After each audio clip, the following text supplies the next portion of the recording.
beaucoup de cette invitation.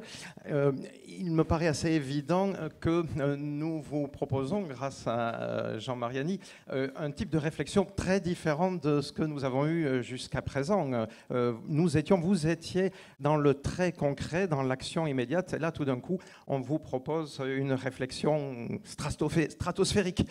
Alors, on va quand même, je pense, essayer de rester un minimum dans certaines délimitations. La pensée, on dit le mouvement transhumaniste, il se présente comme un mouvement culturel, donc un mouvement qui balaie des domaines, des champs de réflexion très divers. Et on n'aura absolument pas le temps, en l'espace d'une vingtaine de minutes, d'explorer donc tous ces aspects.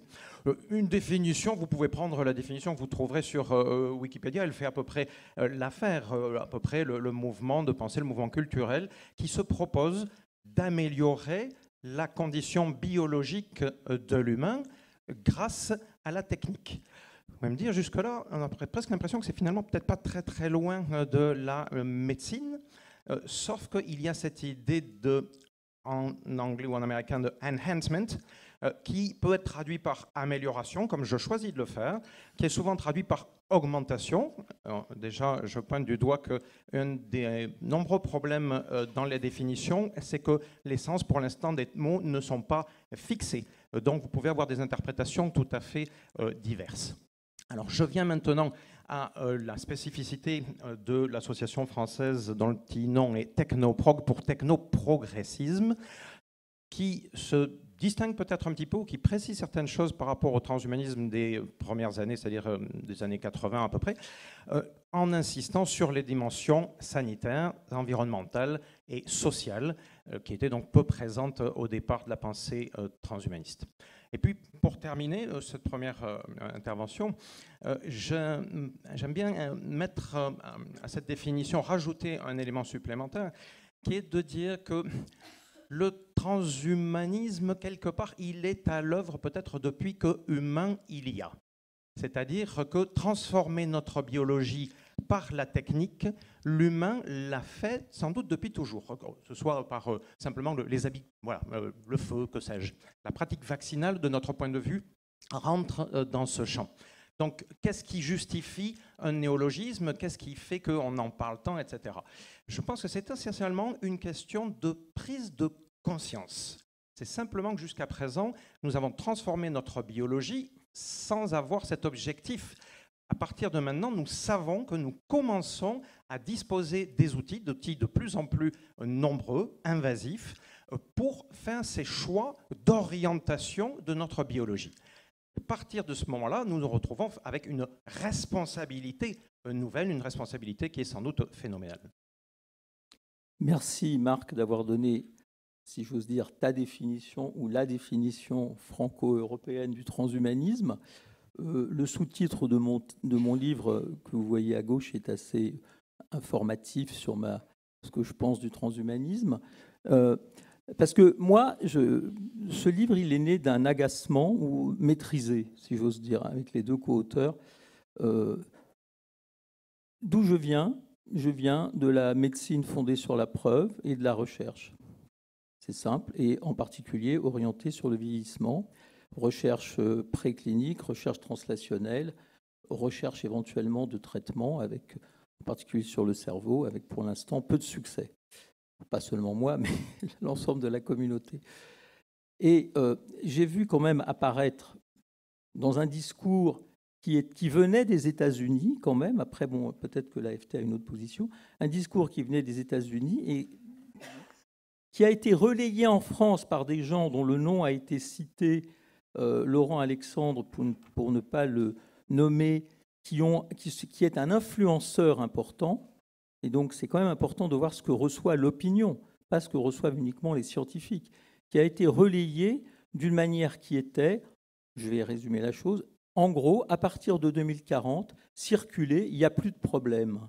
C'est-à-dire, les grandes maladies, en particulier les maladies neurodégénératives, seront guéries et on va avoir effectivement une trajectoire. On peut, si on veut être extrêmement schématique, distinguer les projets qui d'ailleurs recouvrent un certain nombre de projets de la médecine fondée sur la preuve et de la biologie. On peut les distinguer en l'homme préservé, l'homme augmenté, l'homme réparé, et, dernier mais pas le moindre, l'homme, le post-humain. Le post-humain, c'est l'idée qu'un jour, les progrès de la convergence des technologies dites NBIC, c'est-à-dire intelligence artificielle, biologie, neurosciences et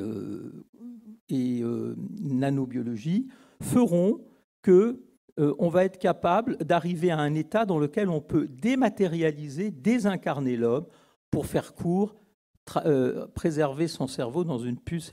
Voilà. Bon, donc, venant d'un milieu dans lequel les grandes maladies neurodégénératives ont été approchées pendant 40 ans avec des échecs retentissants, dont le dernier essai thérapeutique de Biogène, 3,5 milliards de dollars, échec, je me suis dit, on s'est trompé. Il y a des gens qui ont des solutions et qui nous ont échappé.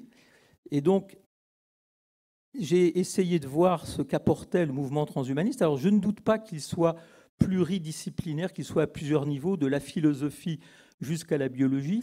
Mais les affirmations des tenants les plus connus, des tenants qui ont su séduire les moguls de la Californie, qui n'ont plus, quand on possède 100 milliards de dollars, qu'un seul obstacle, qui est la maladie et la mort, ces tenants-là nous annonçaient exactement ce que je viens de résumer. Et j'ai essayé de voir dans ma pratique de la recherche et dans mes prévisions si ce qui était annoncé dans le délai imparti était possible, et ça m'est apparu comme totalement impossible pour toute une série de raisons que je n'ai pas le temps de décrire, y compris des raisons biologiques, par exemple, sur juste un seul exemple, si vraiment on pouvait, admettons qu'un jour on puisse sauvegarder le cerveau de quelqu'un sur une puce, ça soulève des tas de problèmes philosophiques. Qu'est-ce que l'humain? Qu'est-ce qu'une personnalité? Mais surtout, ça serait intéressant si on pouvait sauvegarder le cerveau d'Olivier Hanon, le cerveau d'Isabelle Dufour, en d'autres termes, des cerveaux qui sont à 99% identiques, mais dont le 1% de différence fait toute la différence, si j'ose dire. Et donc, des gens qui font beaucoup de choses identiques, mais qui ont quand même tout un vécu très différent qui résulte de l'expérience, de la construction, etc. Et les bases de cette singularité, au sens de ce qui distingue un individu d'un autre, sont pour l'instant inaccessibles à la biologie, parce que la biologie se fonde sur des analyses avec des groupes, on compare des groupes dans lesquels il y a une moyenne, et souvent on compare les moyennes, et un écart type. Et l'approche expérimentale de la variabilité interindividuelle, elle est extrêmement difficile. Bon, je ne veux pas parler trop longtemps. Alors, ce qu'il y a, c'est que je crains, Jean, qu'à travers cet ouvrage, mais tu es loin d'être le premier, tu es tombé dans un piège. Tu es tombé dans le piège qu'en effet, les personnes que tu as citées, on pourrait en citer bien d'autres, on pourrait citer les anglo-saxons, disons Ray Kurzweil, sans doute le plus célèbre dans ce profil-là. Ils ont utilisé un certain nombre de slogans, de formules très rapides, avec un certain nombre d'objectifs qui ont été particulièrement bien remplis, si je puis dire. C'est-à-dire faire connaître la problématique, faire les couvertures donc des médias, bousculer l'opinion, voire bousculer les décideurs. Le problème, c'est qu'en agissant de la sorte, eh bien, ils ont diffusé un message qui est assez considérablement éloigné de ceux dont ils savent eux-mêmes que c'est réalisable. La plupart d'entre eux ont des formations scientifiques ou sont des scientifiques, ça peut être des ingénieurs ou des informaticiens ou des biologistes. Des ex-scientifiques. Ou des ex-scientifiques, mais ils savent un petit peu ce que c'est que la démarche scientifique. Donc, s'ils tiennent ce type de discours, c'est soit qu'ils nous trompent en cherchant délibérément à nous tromper, ça peut arriver, soit qu'au moment où ils l'ont fait, eh bien, ils visaient quelque chose de particulier. Je ne veux pas prendre bien davantage leur défense parce que personnellement, je trouve que ça a été une erreur et qu'aujourd'hui, le mouvement et la pensée transhumaniste en souffrent. C'est particulièrement vrai dans divers pays européens et encore plus particulièrement vrai en France.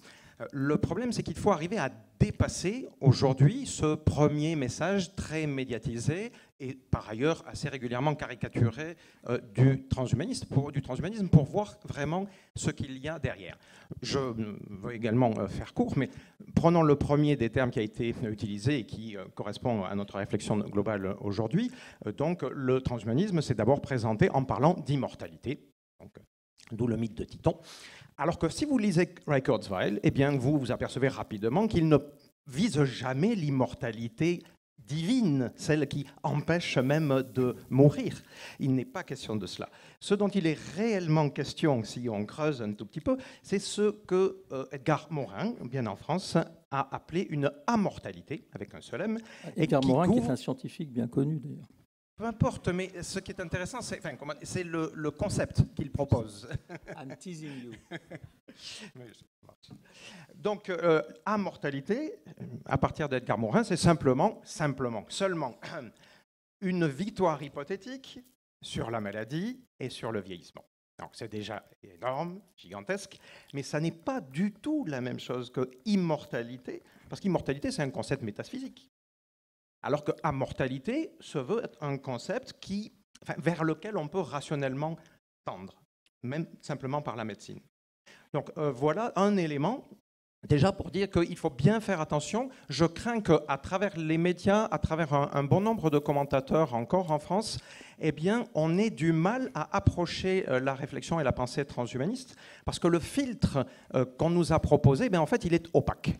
On nous présente un transhumanisme que l'on ne peut vouloir que rejeter. Moi, ce transhumanisme-là, je n'en veux pour rien au monde. Donc, je vous invite à creuser davantage pour essayer de voir véritablement ce dont nous parlons. Là aussi, je veux pas. Mais d'habitude, la connaissance, on ne doit pas creuser pour la trouver. Elle doit apparaître par le biais de publications qui résultent de l'évaluation par les pairs, etc. Et si le transhumanisme se veut... Il est fondé quand même sur l'idée de progrès convergent et explosif de technologie. Je suis d'accord avec le point de vue qu'actuellement, on vit une période d'accélération des connaissances dans ces domaines qui ont été donnés, et particulièrement dans la biologie du vieillissement, et que la biologie du vieillissement a une particularité, c'est qu'elle s'inscrit en opposition à la segmentation habituelle de la médecine qui était classiquement par organe, et les gériatres, en tant que cliniciens, et les biologistes de la biologie du vieillissement ont une vision qui est beaucoup plus intégrée et transversale, les comorbidités, etc., sur le plan de la clinique, et l'idée qu'une cellule cardiaque, un neurone, une cellule rénale, ça vieillit de la même manière, le vieillissement étant l'effet du temps, c'est-à-dire qu'il y a une augmentation des phénomènes toxiques, une baisse des phénomènes protecteurs, et qu'il y a donc une série de ce que les anglo-saxons appellent des hallmarks, des marques qui distinguent une cellule vieillissante d'une cellule jeune, et que bien sûr l'intégration de tout ça au niveau des tissus va provoquer des désordres fonctionnels. Mais à la base, c'est toujours la même chose.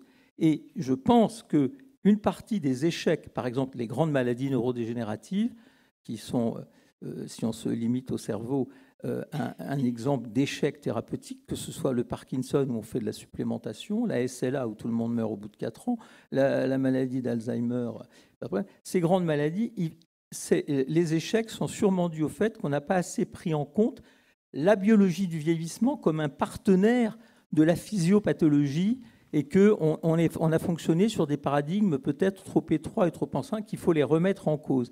Mais juste pour finir sur ce sujet, là, dans tout ça, on est dans l'approche classique de la médecine et de la science fondée d'avancées progressives.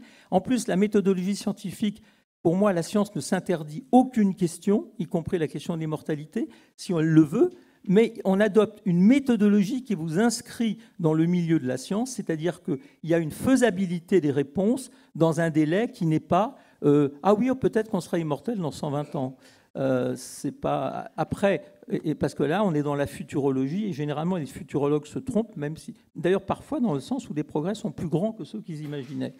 Donc voilà, pour moi, je vais donc te titiller une fois de plus en te demandant, par rapport à cette évolution de la biologie, de la médecine, avec sa lenteur mais aussi ses espoirs et ses progrès, quelle est la valeur ajoutée du mouvement transhumaniste? Il n'apporte pas de données. Si c'est un mouvement philosophique, il faut le dire plus clairement.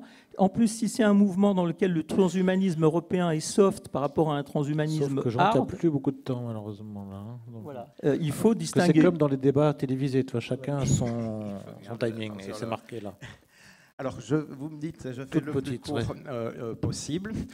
Donc, en effet, donc, ce qui est important d'abord, c'est en effet de valider ce que tu viens de dire, c'est-à-dire que les transhumanistes, depuis le début, prétendent au moins se baser sur la démarche scientifique et donc tout ce qu'ils feraient ou prétendraient qui en sortirait serait contraire avec leur propre proclamation, donc point barre, on n'en parle plus. Si ça sort de la démarche scientifique, ça ne relève pas vraiment du transhumanisme. Ça peut être repris par d'autres beaux parleurs, mais ça ne nous intéresse pas. Maintenant, en termes de valeur ajoutée, je pense que certains l'appellent un mouvement philosophique. C'est simplement, je pense que c'est plus vaste que ça. Il y a des pratiques, par exemple. C'est pas que du discours. Mais pour parler de l'aspect discours, je pense qu'en effet, c'est un des éléments particulièrement importants. Et il y a au moins une chose, je vais terminer là-dessus, que j'aurais souhaité faire entendre dans cette enceinte, à savoir que la pensée transhumaniste nous invite, vous invite, mais invite tout le monde à réfléchir à l'intérêt qu'il pourrait y avoir à considérer le vieillissement comme une maladie. C'est-à-dire de ne pas prendre les différentes maladies l'une après l'autre. Tu parlais de fragmentation, de difficulté à la convergence. Enfin, il y a une convergence technologique, mais les sciences sont souvent compartimentées. Or, sont en train d'être mises à jour des éléments de science, à savoir quels sont les critères du vieillissement. C'est l'usure des télomères, c'est la sénescence cellulaire, etc. Et on peut, de plus en plus, il y a des laboratoires de plus en plus nombreux dans le monde qui s'intéressent à l'ensemble de ces problèmes de manière globale. La Food and Drug Administration donc, a accepté l'étude TAME qui va en fait vérifier la validité de l'usage de la metformine, tout bêtement, sur le processus du vieillissement et pas sur une maladie ou sur une autre. Il me semble que c'est un pas tout à fait considérable, c'est un pas symbolique et qui doit nous amener à réfléchir de manière plus globale. Une minute.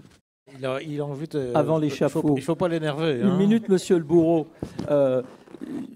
Je comprends toujours pas la valeur ajoutée du transhumanisme par rapport à la médecine, etc. C'est première chose. Il y a déjà suffisamment à faire dans des domaines qui sont en pleine évolution. Et deuxième, c'est-à-dire qu'est-ce que vous apportez de plus? Je vois pas. Et le deuxième point, je suis non pas ma position a pu évoluer, tu vois. Classiquement, le vieillissement est un processus, c'est l'effet du temps, et il y a des maladies avec des causes premières. Je pense que l'évolution est un peu différente, mais pas jusqu'au point où on doit considérer le vieillissement comme une maladie. C'est simplement qu'il y a une voie finale commune, c'est-à-dire qu'il y a un continuum entre les processus du vieillissement et les maladies age-related disease, les maladies reliées à l'âge. Il y a un continuum entre les deux, parce qu'au niveau cellulaire, ils agissent tous les deux sur des cibles qui sont les mêmes.